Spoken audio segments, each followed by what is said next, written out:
Biodiversity क्या है? क्या है बायोडायवर्सिटी? विविध का अंतर है। विभिन्न प्रकार के जीव जंतु जिसमें पौधे भी आते हैं और इनकी जो अंतर है, भिन्नता है, उसमें रंग रूप आकार के जीव जंतु है, विभिन्न संख्या, किसी जीव की संख्या ज्यादा और किसी की कम है।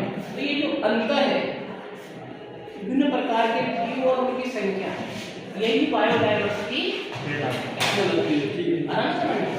बायोडायवर्सिटी। अब इसके बाद अगला टॉपिक आया जैव विविधता का। जैव विविधता का संरक्षण हम कैसे कर सकते हैं? जो ये जीव जंतु है, अब संरक्षण का आवश्यक है क्योंकि हम इससे विभिन्न प्रकार के हमें लाभ होते हैं। इससे हमें विभिन्न प्रकार के जीव जंतु मतलब पौधे भी हैं और जंतु भी हैं। इनसे हम विभिन्न प्रकार के वस्तुएं प्राप्त करते हैं, विभिन्न प्रकार का हमें लाभ होता है, इसलिए हम इनका संरक्षण करते हैं। अब ये संरक्षण कैसे करते हैं? तो मुख्य रूप से जैव विविधता का संरक्षण दो प्रकार से हम कर सकते हैं। पहला है स्व-स्थानीय संरक्षण, अर्थात इसमें कहते हैं इन सिटू कंजर्वेशन। दूसरा है पर-स्थानीय संरक्षण अथवा एक्स सिटू कंजर्वेशन। अगर इनकी डेफिनेशन थोड़ा सा समझें तो स्व-स्थानीय संरक्षण का मतलब है जो वनस्पति या जीव जंतु प्राकृतिक रूप से जो जहाँ है उसी स्थान पर उसको संरक्षित कर लिया जाता है। अर्थात जो जीव या तो पौधा हो या जंतु हो, वो प्राकृतिक रूप से जहाँ है वहीं पर उसको संरक्षित कर दिया जाए तो उसे कहते हैं स्व-स्थानीय संरक्षण अथवा इन सिटू कंजर्वेशन। दूसरा है पर-स्थानीय संरक्षण।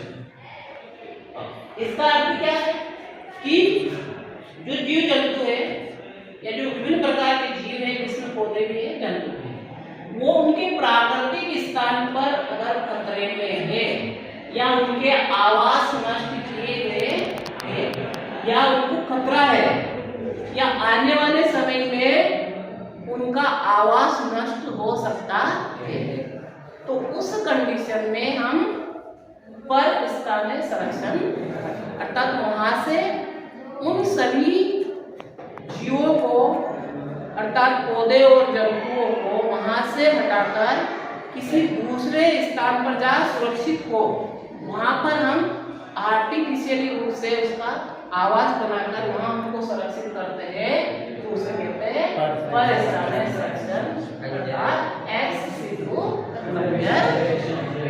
क्लियर? अब दोनों संरक्षण की कुछ विधि अपने पास है ना, दोनों प्रकार के संरक्षण को। तो पहले हम पढ़ेंगे स्व-स्थानीय संरक्षण की कुछ विधि। तो पहली विधि है या प्रोसीजर इसमें आता है राष्ट्रीय उद्यान, नेशनल पार्क। राष्ट्रीय उद्यान, राष्ट्रीय उद्यान ये राष्ट्रीय उद्यान रहते हैं जिसमें हम पूरे जो केंद्र सरकार रहती है वो इसकी स्थापना का कार्य करती है। इनका निर्माण और स्थापना कौन करती है? केंद्र सरकार। और राज्य सरकारें क्या करती है? उसकी व्यवस्था करती है। क्या करती है? राज्य सरकारें उसकी व्यवस्था करती है। इसमें क्या है? राष्ट्रीय उद्यान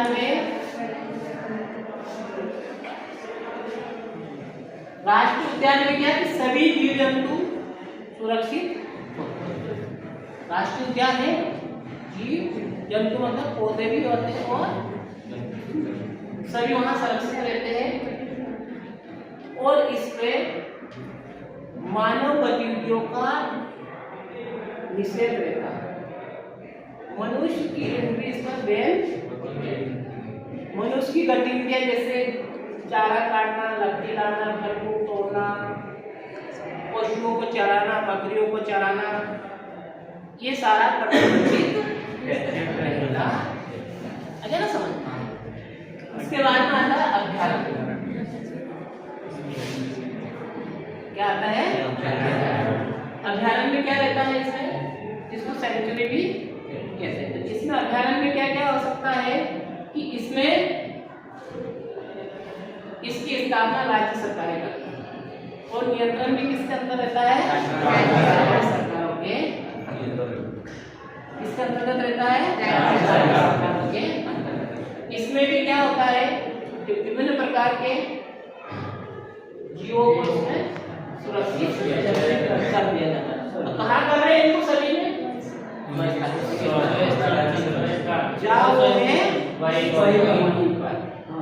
कंजर्वेशन कर दिया है, लेकिन इसमें बैन था और इसमें बैन नहीं है। इसमें कुछ शर्तों के साथ, इसमें क्या रहता है, कुछ शर्तों के साथ मानव गतिविधियों की एंट्री होती है।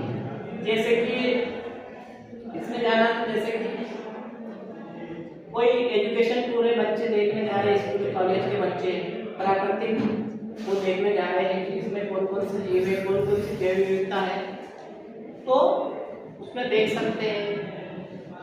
पर्यटन के हिसाब से थोड़ा देख सकते हैं, है ना, दूर से हम उसको देख सकते हैं। थोड़ा सा जो जीव जहाँ रहते हैं या सुरक्षित किया गया है उससे दूर थोड़ा सा वो हम मानव की गतिविधियों को यहाँ कर सकते हैं, है ना। ये दूसरा रहता है जीव मंडल आरक्षित। जीव मंडल आरक्षित से बायोस्फीयर। बायोस्फीयर रिजर्व में क्या होता है, इसमें क्या रहता है, जीव मंडल, ये दोनों से बड़ा क्षेत्र है। जीव मंडल आरक्षित मतलब ये थोड़े इससे छोटे हैं, ये थोड़े लार्ज स्टेज पर जहाँ पर भी जीव मंडल है, पूरे जीव मंडल को आरक्षित कर दिया जाता है। अब ये जीव मंडल आरक्षित क्षेत्र 3 भागों में बटा हुआ, कितने भागों में बटा हुआ था? 3 भागों। एक बीच वाला जो एरिया रहता है उसको सेंट्रल जोन कहते हैं। क्या कहते हैं? Central zone. बीच, उसके बाहर वाला बफर जोन, है ना, और तीसरे वाला एक और जोन रहता है ना। तो ये 3 प्रकार के जोन रहते हैं। जो आंतरिक वाला एरिया रहता है जीव मंडल आरक्षित क्षेत्र का, उसमें बिल्कुल प्रतिबंधित रहता है। क्या रहता है? बिल्कुल प्रतिबंधित रहता है, उसमें किसी भी प्रकार की एंट्री नहीं होती, बिल्कुल बैन। उसके बाहर वाला जो बफर जोन रहता है उसमें कुछ शर्तों के साथ कुछ गतिविधियां रहती है, और बाहरी क्षेत्र रहता है उसमें थोड़ी बहुत ज्यादा उन्हें गतिविधियां, कुछ बिल्कुल बाहरी एरिया जो रहता है ना, जैसे आंतरिक एरिया बिल्कुल कवर, उससे बाहर का थोड़ा कम, और फिर बाहर, तो बाहर आपने देखा जैसे कोई भी बड़े वन है, जंगल है, सेंचुरी, वहाँ आसपास जैसे कि कुछ लोग बस जाते हैं ना, साइड से बस जाते हैं ना, वो वाला जो बाहरी इसका जोन रहता है। इस प्रकार ये थोड़ा और बड़ा, और ये सभी अपने भारत में सभी जगह अलग अलग बनाए गए। इसका डीपली फिर अलग अलग पढ़ाएंगे थोड़ा सा, जैसे हम राष्ट्रीय उद्यान अभ्यारण्य एक एक करके पढ़ाएंगे फिर अलग से, ना। ये थोड़ा क्या समरी डायट है पूरा, तो थोड़ा स्टार्टिंग बताएंगे। पवित्र उपवन, अगला है पवित्र उपवन, सेक्रेड ग्रोव्स। ये क्या होता है सेक्रेड ग्रोव्स? सुना है किसी ने? सर ये मैंने सुना है। जहाँ अपने मंदिर, पूजा स्थल, हाँ पूजा के स्थान पे रहते ना, वहाँ पर जो गार्डन रहता है, वन रहता है, उस कैंपस में मंदिर के जो भी धार्मिक स्थल रहता है उसके परिसर में जो बायोडायवर्सिटी संरक्षित की जाती है, एक गार्डन के रूप में फेंसिंग करके उसे पवित्र उपवन या सेक्रेड, इसमें विभिन्न प्रकार के धार्मिक मान्यता के पौधे भी पाए जाते हैं, है ना, उगाए दिए जाते हैं उस मंदिर में। जैसे पुष्प चढ़ाने के लिए है, तो पत्तियां चढ़ाने के लिए है ना। तो ये पवित्र उपवन के अंतर्गत आता है। अगला है रामसर स्थल। ये रामसर स्थल है, ये अपने यहाँ का स्थान है रामसर स्थल। ये एक शहर का नाम है। कौन सा शहर है सुना है आपने कभी? ईरान सुना है?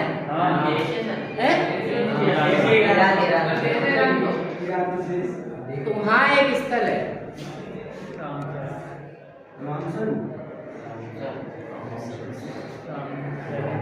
वहाँ एक संधि हुई थी। क्या हुई थी? सभी देशों के प्रतिनिधि वहां पर गए थे। वहां पर एक संधि हुई थी इसलिए कि वेटलैंड्स को संरक्षित किया जाए। किसको संरक्षित किया जाए? वेटलैंड्स मतलब आर्द्र भूमि। आर्द्र इसको रामसर साइट ये 2 फरवरी 1971 फरवरी 1971 को यूनेस्को की स्वीकृति यूनेस्को की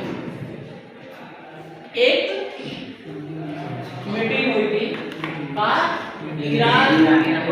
ईरान देश है, उसका एक शहर है रामसर। वहां पर विभिन्न देशों के प्रतिनिधि गए थे। 2 फरवरी 1971 को यूनेस्को की एक बैठक हुई थी। वहां पर एक संधि हुई, हस्ताक्षर हुए, सभी ने समझौता किया कि वेटलैंड को सुरक्षित किया जाए। आर्द्र भूमि क्या रहती है? जो नदी तालाब